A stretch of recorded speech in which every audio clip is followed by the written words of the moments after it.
Hi, everyone. Welcome back to Global Village Language and Global Pathways. I'm Naomi. And I'm Johnson. Today we're talking about something that affects your performance every single day at work.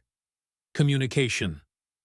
Why do some people communicate clearly and get things done faster, while others create confusion without realizing it?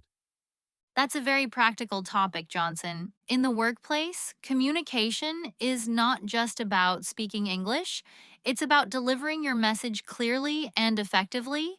So it's not about using advanced vocabulary? Not at all. In fact, simple and clear English is much more powerful than complicated English. That's interesting. Many people think they need big words to sound professional. That's a common misunderstanding. At work, people don't care how complex your English is. They care if they can understand you quickly. So clarity saves time? Exactly. Clear communication reduces mistakes, avoids misunderstandings, and helps teams work more efficiently. Let's talk about a real situation. What happens in meetings when communication is not clear? A lot of problems can happen. People may misunderstand tasks, miss important details, or leave the meeting without knowing what to do next. I've experienced that before. Sometimes meetings end, but no one is really sure about the next step. Exactly. And that's a communication problem, not a technical problem. Then what does good communication in meetings look like? It's actually quite simple. First, express your idea clearly and directly. Can you give an example? Sure. Instead of saying something long and unclear, you can say, I think we should focus on this task first because it is urgent. That's short and easy to understand. Exactly. Second, confirm understanding. What do you mean by that? After discussing something, you can say, so just to confirm, I will handle this part and you will take care of the rest. That helps avoid confusion later. Yes, and it saves a lot of time. What about emails? Many people also struggle with writing emails in English. Yes, emails are another important part of workplace communication. What is the biggest mistake people make in emails? They try to sound too formal or too complicated. And that makes the message unclear? Exactly. A good email should be clear, direct, and easy to read. So what is a simple structure for a good email? Very simple.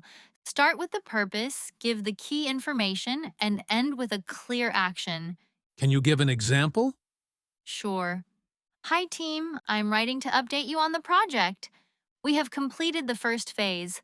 Please review the report and share your feedback by Friday. That's very clear.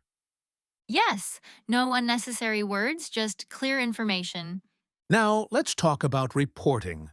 Why do many people find it difficult to report in English? Because reporting requires structure and clarity, people often know the information, but they don't know how to organize it.